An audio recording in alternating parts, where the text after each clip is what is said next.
We are here with Mrs. Lampe. She is the curator of the exhibition about Kandinsky and the Centre Pompidou collection. So, could you please describe briefly which kind of exhibition is this one about 100 pieces from Centre Pompidou collection? The exhibition is a journey into the life and the work of Vassily Kandinsky. So, the visitors can here discover how Kandinsky has worked during different periods of his life. So he can follow his way towards abstraction, and then how this abstraction will be modified, will be updated, one can say, when he was in Russia, when he came back to Germany, and then when he go to Paris. So the exhibition is like a journey and starts in Munich with the beginning, with the studies and with the different influences which were important at that time for Kandinsky, like the Jugendstil and the folk art, Russian folk art, and the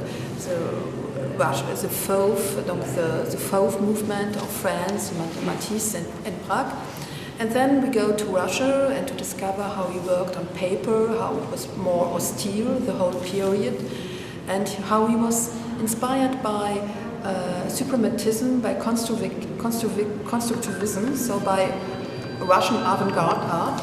And then after in 2022 he left Russia, and he came back to Germany, to the Bauhaus in Weimar.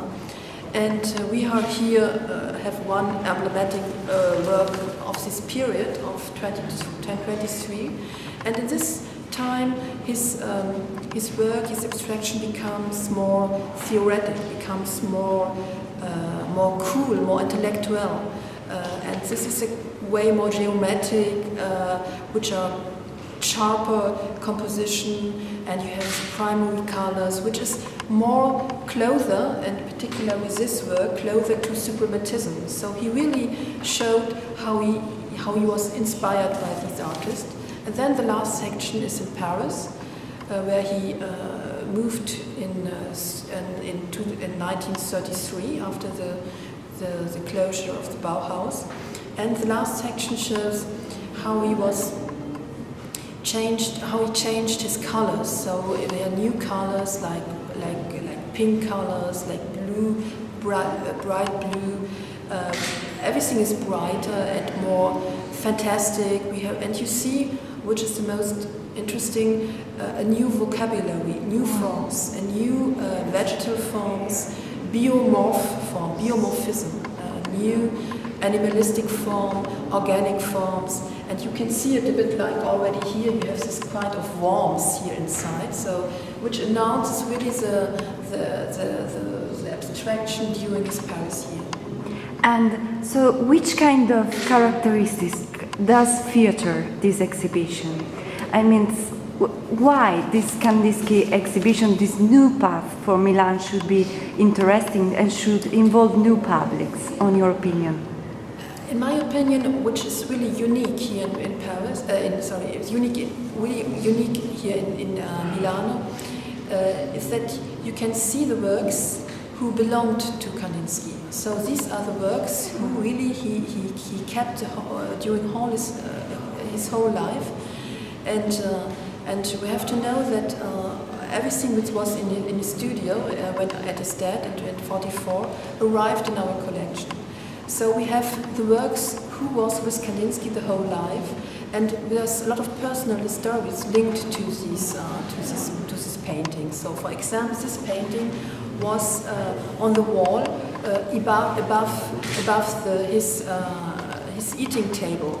At the Bauhaus in Dessau. So we have photographs who shows this work was a personal and beloved work by Kandinsky, and that is very unique. You can see in a certain way the ideal selection of his work, because all these works are very favorite works of Kandinsky. As well as if you were a kind of curator of himself. Yeah, in a certain way. You can see it because all these works he kept during his life, and he was really fond of. And when he couldn't keep it. And Nina brought back some works you see here. And so this is sort of ideal selection who reflects at its best the work by Kandinsky. And could you please so give me an idea of the man who Kandinsky was by this exhibition?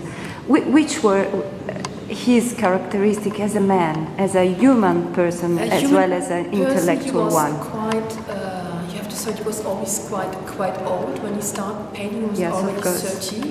He was made law studies before. He was more or less a law, and he was quite analytic. So he was used to think about paragraphs, about law problems, and he has a very analytic spirit, and that you can see in his writing. So he was someone who was fond of theory, who tried to defend his art not only by his painting, but by his writing. And you can maybe say his painting is like a plaidoyer, something which he wants to show the importance of abstraction in his life. And he was someone who was a very good teacher. At the Bauhaus, he was a teacher, and he was very keen on theory. It was very important for him really to explain his work. Yes, but I think that he was as well a dreamer. A logical man, but a dreamer too. Yeah. Could you agree or could you disagree about it? I don't think it's a dreamer, but was important for him was his intuition. He was important for him his inner voice. So his work, the soul was very important for him. The vibration on his soul. So it was someone who's very fond of music, and he was a dreamer. He was an idealist, I say more. So he has his ideals, and he tried to transpose his ideals in painting and in life. So, at the end, could you please describe your favorite? Which is your favorite artwork? So that's absolutely why this one.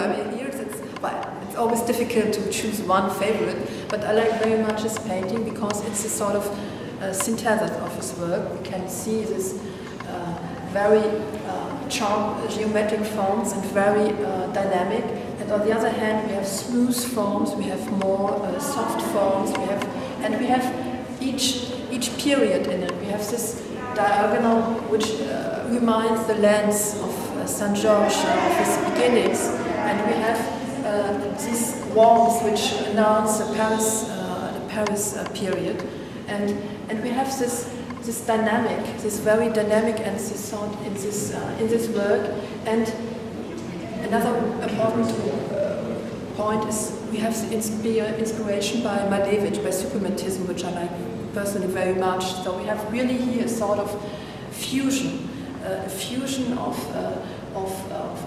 own ideas by Kandinsky, but blend together with exterior experience, and I found this very strong painting.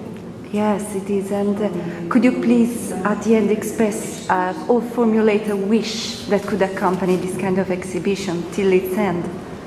So my wish is that the visitors will understand that Kandinsky is someone who never stopped, who always tried to think about